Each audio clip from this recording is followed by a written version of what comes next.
Hey, Saul. Welcome to the Digital Slice podcast. How are you today? I am great. How are you? I am awesome. I'm looking forward to talking to you. I'm looking forward to this conversation. I think it's going to be good fun. Where are you located? So we're in London, London. yes, and just north of London. Okay. Yeah, So it's early evening there. it is. It is, and early. It's actually quite a nice winter's evening over Oh, here. I'm watching the sunset as yeah, as we're beautiful. Beautiful. All right. Hey, Saul. So about 90% of the time when I'm meeting with a prospect, they say to me, "What's my ROI in your services?" Um, I often don't have a good answer to that question, but from the other perspective, how important do you think it is for small and medium-sized business owners to be constantly thinking about ROI? Um, I actually think it's huge. I think it's potentially the biggest thing that they should be doing, and not necessarily just in the way you described when you're sort of taking on a supplier and you're looking at who you're going to work with and thinking, okay, well, what's my ROI on this? Actually, I think it's just in every project that you're looking at. And this is something I've been doing a lot more of recently, right? Because I think a lot of business owners, or maybe I'm just speaking for myself, but definitely a lot of business owners that I work with, we're quite creative. We come up with lots of ideas, and I think the trap is that we're going to get sort of dragged into spread too thinly and dragged into following all these sort of bright shiny objects and the new cool ideas that we've come out with. And I work with a business coach, and he sort of said to me, he's like, the skill of a CEO is not necessarily in what you choose to do, but what you choose not to do. Um, and I thought that was quite profound. And I was working with sort of or talking to a great business owner, and he said that him and his business partner, they've got a whiteboard in their office, and this is what works for them. Every idea that they have, it goes on this whiteboard, and next to it, they've got basically a few columns, right? So it's what's the risk, what's the perceived repayment from this, what is the work that we're going to need to do to achieve the payoff. And then at the end of the month, they make a decision and say, okay, well, what of these things is worth doing based off of the risk, the amount of work that we need to do, and the payoff. And I think that is essentially looking at the ROI. And I think that is the most fundamental thing, because ultimately we need to be focused on that the 20% of stuff that we do that yields 80% of the results. So, if we're focused on that, I mean, what's the end result? Our businesses successful, or we grow, or I think it really depends what you're optimizing your life for, isn't it? I think this is something that I always preach about, because it's the area that we're in when we see a lot of business exits. But I think it is important. You know, most business owners have built a business to ultimately to give them a lifestyle, to give them flexibility in time, and flexibility in terms of cash flow. Um, and I think very often they get dragged into sort of building the business and forget about why they got into the business in the first place. But ultimately, if that's why we got into business, if that's what you're here for, i.e., to give you a better, to improve your lifestyle, give you more flexibility in time and more flexibility in money, then the outcome that you're wanting to optimize, your return, is going to be either more time or more cash flow. And to the extent that you have an abundance of one, it's probably going to be more of the other. yeah, that makes sense. So, um, I have more and more people today telling me that I might be, or at least becoming of an age where I should be thinking about an exit. Um, when does that happen in the life cycle of a business, and what kind of things should business owners be thinking about as far as preparing to exit? Um, okay, well, when does it happen? We don't know. Okay, I mean, there's one thing that's certain in every business is that you will exit your business. The only question is on whose terms. So it's either going to be on your terms or not on your terms. So, ultimately, you're either going to exit your business because you choose to close it, you sell it, or you will be exited from it because the business is no longer successful, or death. And I think with that in mind, it's always very important to have an understanding of what does my exit look like, and just in terms of future planning for our future. And I think the most important, the most fundamental thing that every business owner should be aware of, probably on a yearly basis, is what their business is actually worth. And the reason why I say that is because, if nothing else, if you don't want to do any work to change your business at all, knowing the value of your business allows you to plan with a good indication of what you might get on the sale of your business. And therefore, you can plan for your retirement without thinking that, relying on the sale of your business to basically fund your retirement, which is a mistake that I've seen many people make, and it doesn't always end well. So what do we do to determine the value of our business? I mean, it seems to me that almost every business owner I talk to, they think their business is worth more than it is. Yeah, absolutely. I think for most business owners, I always say whatever you think it's worth, divide it by 10, and that's probably closer. Um, yeah, I think there's a lot of reasons why the numbers are so badly skewed. Look, I mean, I think in today's world, there are lots of places that you can get it for free. I will offer sort of an informal valuation to many people in our first conversation, when I first understand their business. So I think if you can speak to an advisor who knows the space, that's a really good that is a really good starting point. Avoid brokers though, because they'll tell you that the number is way higher than it actually is. So generally, yeah, if you've got like a financial advisor or an accountant who knows acquisitions, who that they do several, that's a really good starting point. But if not, I mean, look, there's a good acid test that I always tell people. If it's less than $500,000, you're probably looking at under 3 times your profit. So if your profit is less than $500,000, your multiple on exit is probably going to be less than 3 times. If it is $500,000, it's probably going to be maybe between 3 and 5. But really, it's going to start changing above $1 million in EBIT or profit, to keep things simple. So yeah, and I think that it's really about, and when you get more into the detail about it, it's really about just understanding that the valuation of your business is tied by sort of made up of the cash generating power and the risk that your business presents. And the less risky your business is perceived to an investor, the higher valuation it will achieve, because they're willing to wait longer to be repaid on their investment. Got it. That makes good sense. Okay. I don't think I want to talk about preparing for an exit quite yet. So let's talk about when we are running our business and we are in a growth mode. I've done some work, for example, for an insurance broker who grew his business through acquisitions. Mm-hmm.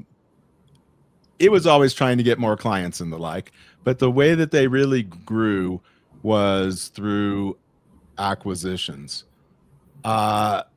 talk to me a little bit about the emotional side of acquisitions, because I've seen some acquisitions where new owners come in on day one and they say, uh, I want to implement new systems. You need a new CRM. We're doing a new phone service. I'm rearranging the org chart. Is this the best way to take over a new business? No. uh, the difficult thing is that actually, normally in those situations, they're right. The business does need a new CRM, and it does need a new accounting function, and the org chart does need rearranging. But I think, do you know what? Generally, accountants have this problem more than others, but I've seen it with everyone. Is that sometimes you look at a profit and loss, and you just sort of think, okay, well, what do the cold hard numbers say? If I compare this to other businesses in the industry, what should this business look like? But as you say, business is about more than just the money. And there's a magic in the business. There's sort of like a special sparkle in each particular business, and that's different. And in today's world, we call that culture. We say that the culture of an organization is really important, but and that's what it is, right? It's capturing that culture, and if you're not careful, you can very quickly destroy culture in an instant when you make an acquisition. And I've seen it happen actually countless times, where people will make an acquisition, fantastic business, walk in on day one, want to change the world, and have basically a mass protest or a mass walkout of staff on day 7, and you just do not want to be in that position. You are when you're buying a business, you're not just buying the parts, you're buying the asset, you're buying everything about it, and I think change is an important thing. It needs to be done right, and it can be done right, but there is a method of doing it that sort of allows for sort of the emotional side of acquisitions, which is much bigger, by the way, than the finance. Yeah. I mean, obviously the financial side is important, but it also seems to me that when business owners are sort of doing their due diligence before the acquisition, that it's important to really get to know the current business owner, develop some kind of a relationship, or at least some kind of trust with that person, if for no other reason to make sure that you're getting the accurate financial information from them. Absolutely. I think number one, it gives you it gives you a level of confidence that you trust that person. But number two, assuming that you're buying an owner-managed business from the owner who managed the business, the chances is that whatever their values were, whatever was important to them as a person was what became important to that organization, because those were the natural values that would have been transmitted throughout that organization. So if you get on with that business owner and you like them, you trust them, you enjoy spending time with them, it's a very good representation that you're actually going to enjoy running the business that they run, and that they've built, because ultimately you've got shared values with that organization. I think where acquisitions go really badly is when you've got two organizations that have essentially opposing or clashing values, and then to try and merge those values is really painful. It takes, in the best case, it takes like years and years and years, and in the worst case, one of the businesses will fail and the acquisition will never achieve what you wanted it to achieve. This valuation, the values piece is so crucial in an acquisition, and in the days post completion, ultimately an acquisition will fail either because of cash flow or values, and the people. And so these things are really on par. And I think everyone puts lots of focus, and I'm an accountant, right? We do due diligence. We know how much effort people put into making sure that the business is right. And they're absolutely correct to do that due diligence. But I think there's a need to make sure you're putting enough effort in as well to understand the people and the cultures that you're buying into. Yeah, it seems like if you mentioned culture earlier, so it seems like if you're getting to know the owner, you're getting a sense of the culture of the business, and you'll have sort of I don't know, an inside view of the employees, even from getting to know the business owner. Yeah, I think so. Absolutely. Because again, the more you get to know a business owner, the more you'll realize what they will have done in the organization, who they will have hired, and why they would have kept certain people on. If you build enough rapport, they might tell you. They'll tell you, look, here are the people, I've kept them on because, ultimately they've got me out some really difficult situations, but I probably let them off with too much, when I shouldn't, and, et cetera, et cetera, et cetera. And those conversations are just as important as the conversations about cash flow and financing and everything else that you will have. Yeah. Okay. All right. Let's go to this. Let's say I'm an entrepreneur. I've got an idea. I'm starting a business. From a accounting, financial perspective, what are the things that I need to be thinking about right in the beginning in order to get my business set up right for the future? So look, the very first thing you're probably not going to expect is going to be like proof of concept. So make sure that you've got sales, and really the marketing comes first. If you haven't got sales, if you haven't got proof of concept, and maybe even a wait list of people who want your product, you've got to question whether you really have a viable product at all. But I'm going to assume that you've got that, and then I'll answer the question that you're asking.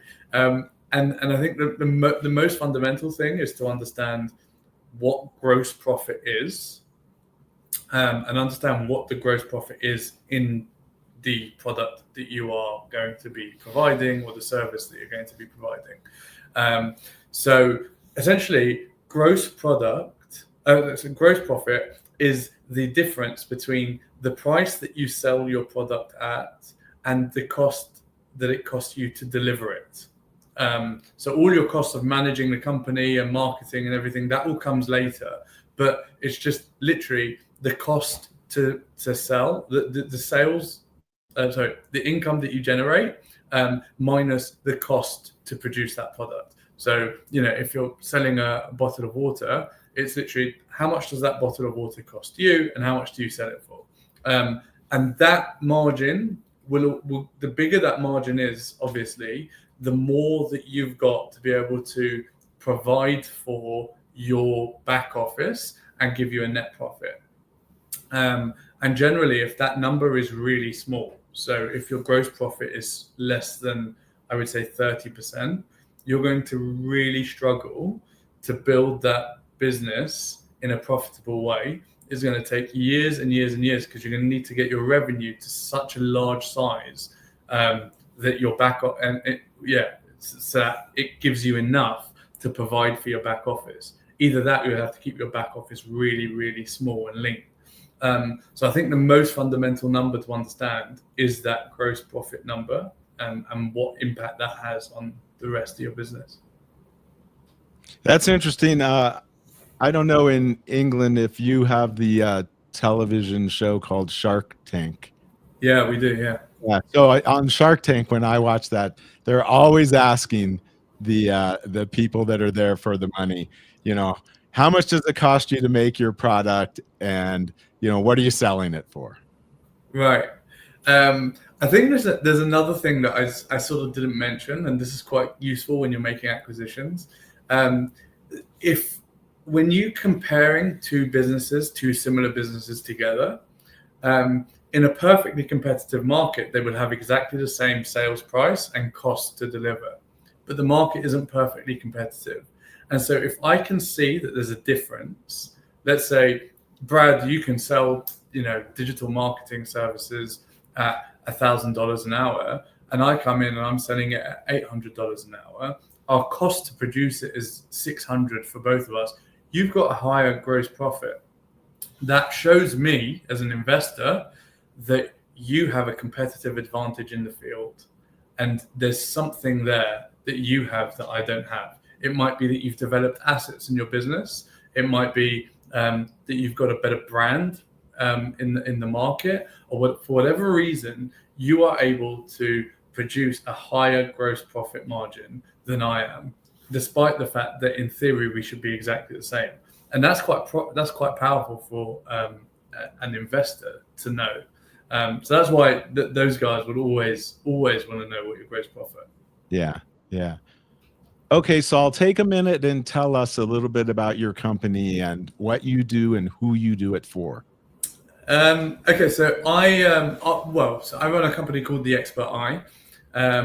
We work with sort of successful and ambitious entrepreneurs to help them scale through acquisition and eventually prepare for exit on hopefully more successful and more lucrative terms than they would have if they didn't work with us. We've seen great success in doing that over the years, and helped a number of our clients exit. And I think we've done something crazy. I've personally been involved in over 100 acquisitions, which is insane, actually. Wow. That's what we do in Hoop4. Okay. Where's the best place for people to find you online?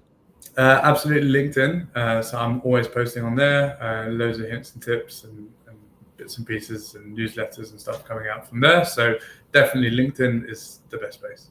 Okay, great. I'll put a URL to your LinkedIn profile in our show notes. Fantastic. Thank you. Hey, Saul, thanks so much. I really appreciate you taking the time to talk with me today. Yeah, thank you. I've had a great time.